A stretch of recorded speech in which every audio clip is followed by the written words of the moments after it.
Second transaction. Instead of the first transaction, let's straight away address the second transaction. 30,000 quantity discount. 5,000 and 6,100. Your Lordship, there are three issues here. They are manufacturing microprocessors.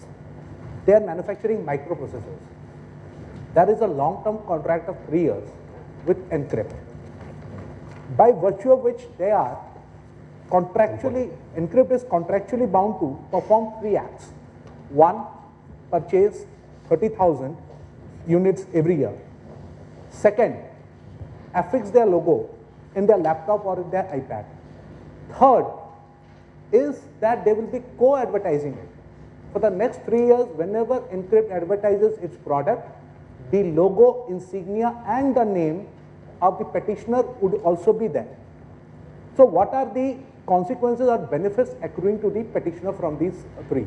A, they have a certain amount of supplies which has been guaranteed by Encrypt.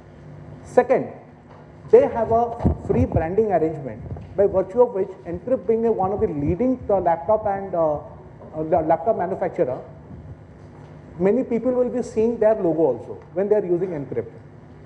Third, considering that Encrypt is one of the largest manufacturers, they use considerable amount of money towards advertisement, and when they advertise, they also advertise them. So they will be saving a lot of amount on advertising cost. Now, Your Lordship, a question was asked by Mr. Shah as to what would be the consequences of a breach. Now, there could be 3 breaches here. Breach in terms of not buying 30,000.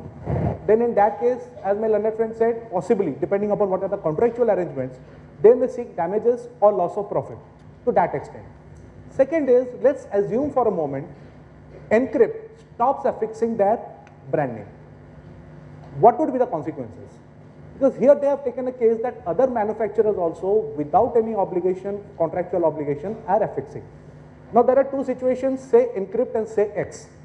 Encrypt doesn't affix it, and X, which voluntarily used to affix, has stopped affixing. In the terms of Encrypt, there would be a contractual obligation which has not been carried out by Encrypt. Therefore, they are not only entitled to damages but also loss of profit, which action they don't have against the third-party manufacturer which is not contractually obliged. But the third party doesn't need 30,000 units. Your Lordship, 30,000 is not the only consideration. Otherwise, they would have stopped at that. Why at the other 2 factors? If they are by their own contention, they are such great manufacturers, such great supplier, that people on their own volition have been affixing it, what was the requirement for a contractual obligation? What was the requirement for an additional contractual obligation that you will be advertising my logo along with your logo? So that's why he's saying you